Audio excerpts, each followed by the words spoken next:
All right, have not fans. My gosh, is this what the third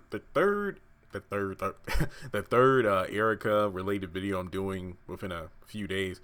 Thank you so much for helping the two videos I did already. The one about Warlock and Erica, and will Erica's sister appear in season 7 do so well? I know that the channel has slowed down, given the fact that the show's off the air, but just seeing any video crack 2,000 views at this point of the year is a miracle in itself. But I saw some comments and I was getting some messages about, well, Jeremy, going back to Erica and this and that, and her and Warlock, and her history with Candace and things of that nature.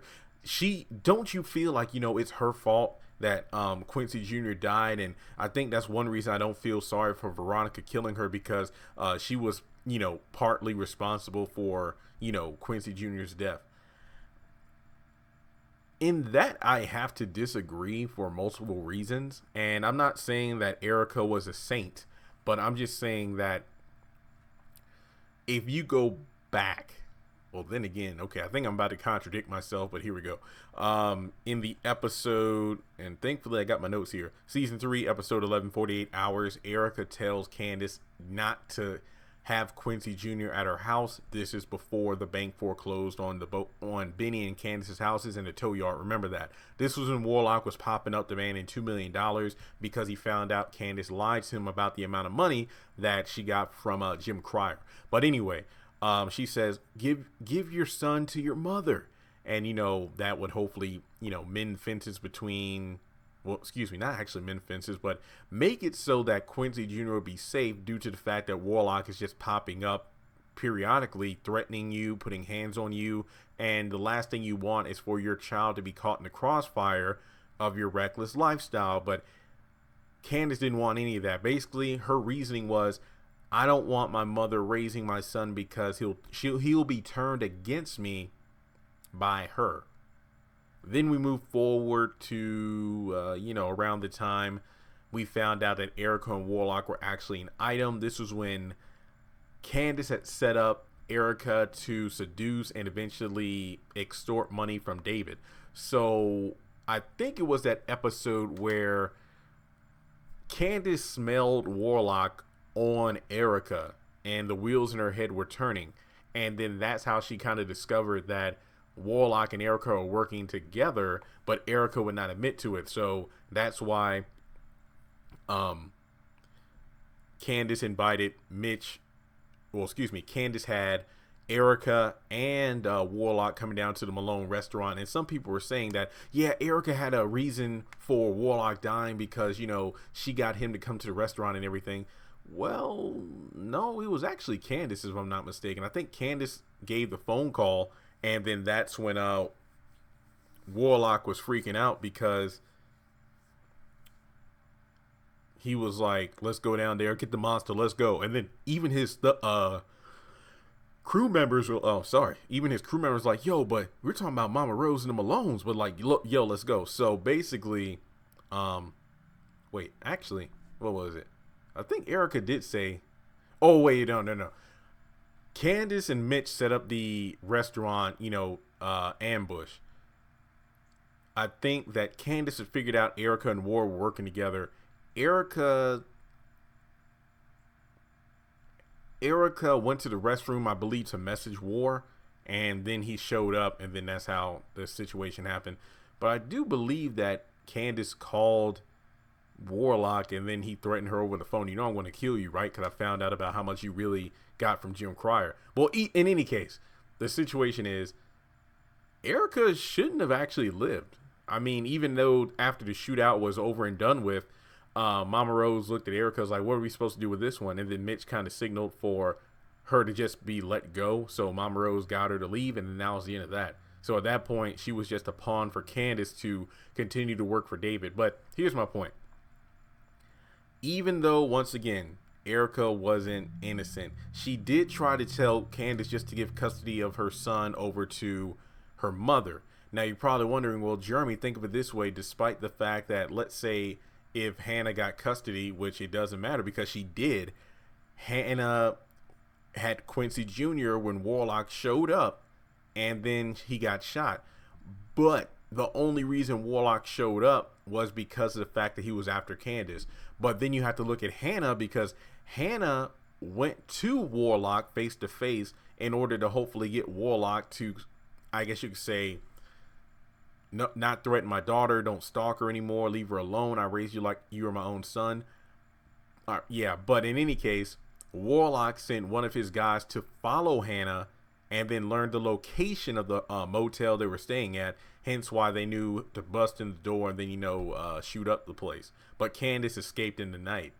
So Candace was the indirect reason, well, technically, Candace was the reason Warlock was after her in the first place. But then you could argue that, well, when you think about it, Mitch was the one that arranged for Warlock to get arrested, and then that's how him and Jim got to talking. Jim told Warlock the real amount of money, which set Warlock off the deep end. So let's put it this way, and I know this is a weird comparison. I think I talked about this in a video a while ago, but I remember as a kid in Sunday school, the Sunday school teacher asked us, I think it was around Easter time, so obviously it was the story of the crucifixion and resurrection. She was like, okay, who do you think is responsible for Jesus's death?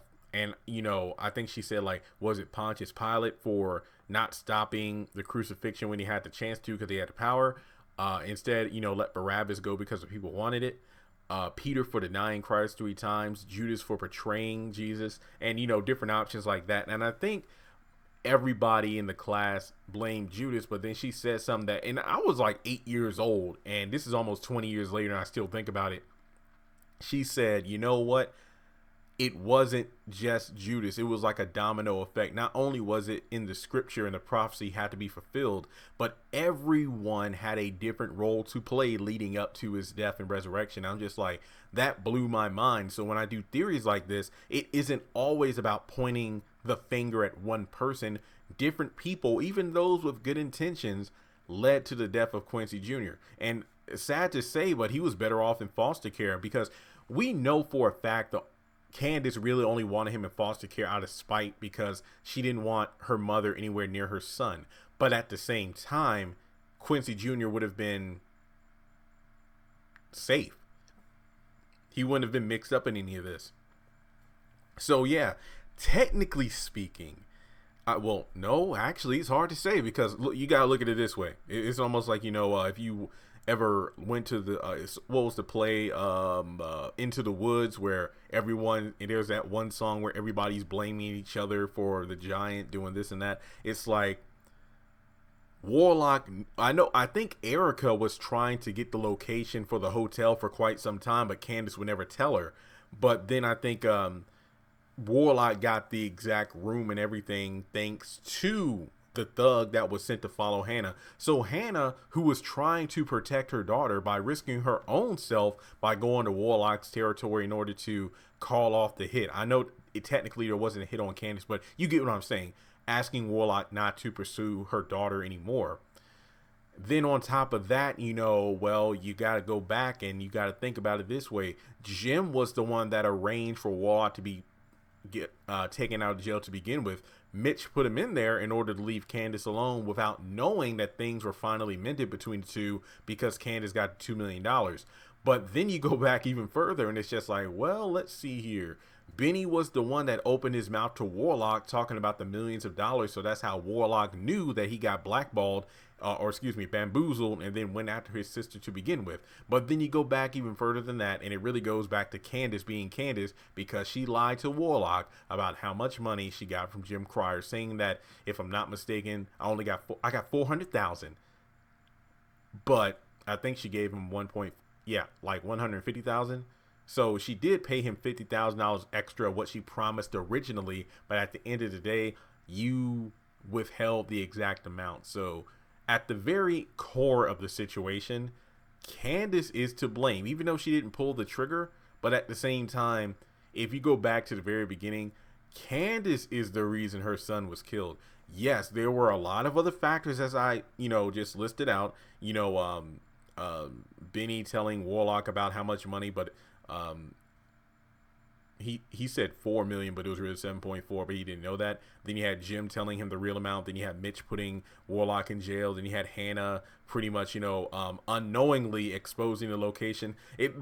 it's just mind blowing. Okay, so at the core, I don't blame Erica for Quincy Jr.'s death. Just my opinion. I know some people don't like her and it's like, yeah, she deserves it. And Candace was saying that, my son is dead because of that, warlock and this and that, and was blaming her for this. But it really had nothing. And also remember, after Quincy Jr. was dead, Candace was pointing the finger at everyone. Hannah, Benny, pointing the finger at everyone but herself. And then Hannah called her out for it a couple times until it finally stuck. But yeah, I don't blame Erica. Just my opinion. So let me know your thoughts in the comment section below. Was Erica to blame for Quincy Jr.'s death? If you have any other have and have not theories you would like me to discuss or anything of that nature, feel free to hit me up in the comment section below, or DM me on Instagram. Links to my social media are in the description below. And if you like this video, I hope you take a moment, give it a thumbs up, hit that subscribe button so you don't miss out any new content, and help my numbers get up. I'd really appreciate that.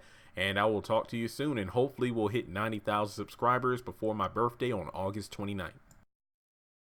Congratulations on making it to the end of this video. If you like what you just saw, make sure to hit the thumbs up button, or if you have anything you would like to add to the video, make sure to leave your thoughts in the comment section below. If you want to keep up with me on social media, go to the description box. All of my links for social media are right there. Also, if you feel like you would like to donate to the channel, make sure to click on the link to PayPal.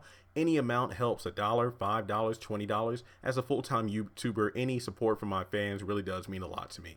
Finally, make sure to hit the subscribe button as well as the bell notification icon. That way you're kept up to date on any new content I post to the channel. Once again, thank you so much for tuning in, and I'll talk to you in the next video.